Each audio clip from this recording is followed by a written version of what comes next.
Isang tulog na lamang ay magpapalit na naman ng taon. Maliban sa selebrasyon, isa sa mga inaabangan ng ating mga kababayan tuwing magbabago ang taon ay ang kanilang magiging kapalaran.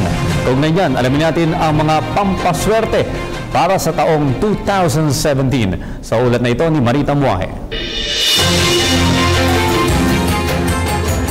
Nakasanayan na nating mga Pilipino ang maghanda ng mga bilog na prutas para sa lubungin ng bagong taon.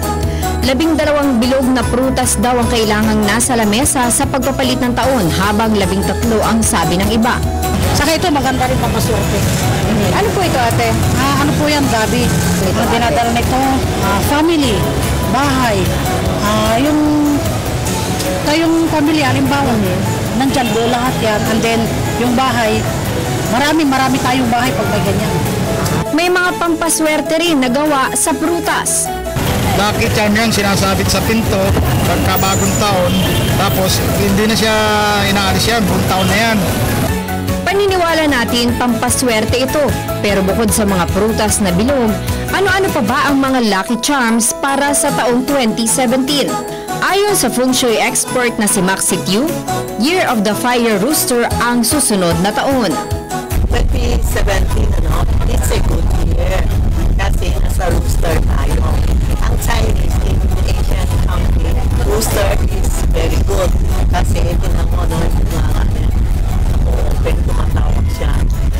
Maganda rin daw ang magiging takbo ng ekonomiya, dagdag pa ni Miss Tiu. Ito rin ang taon para sa love and harmony. Pero the business economy will be good for this 2017 rooster year. And this is a year for love. Yung gusto maghanap ng boyfriend, girlfriend, kasi itong number 4 nasa northeast, yung nakahanap ng boyfriend, girlfriend, love, harmony ang natin ngayon. And yung gusto mag-baby, pwede din this year. It's a harmony year. Samantala, medyo hindi maganda ang mga ipinanganak sa sign ng rabbit, habang maganda ang susunod na taon sa mga nasa sign ng snake bukod sa rooster. Dagdag ni Miss Tiu, ang feng shui ay isa lamang gabay. Think positive lang kasi ang feng shui is a guide. Guide lang kami sa inyo. Walang masama kung itinig kayo.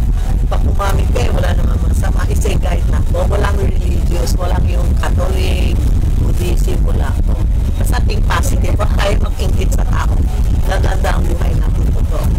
And pray also. Para sa PTV News, Marita Muahe.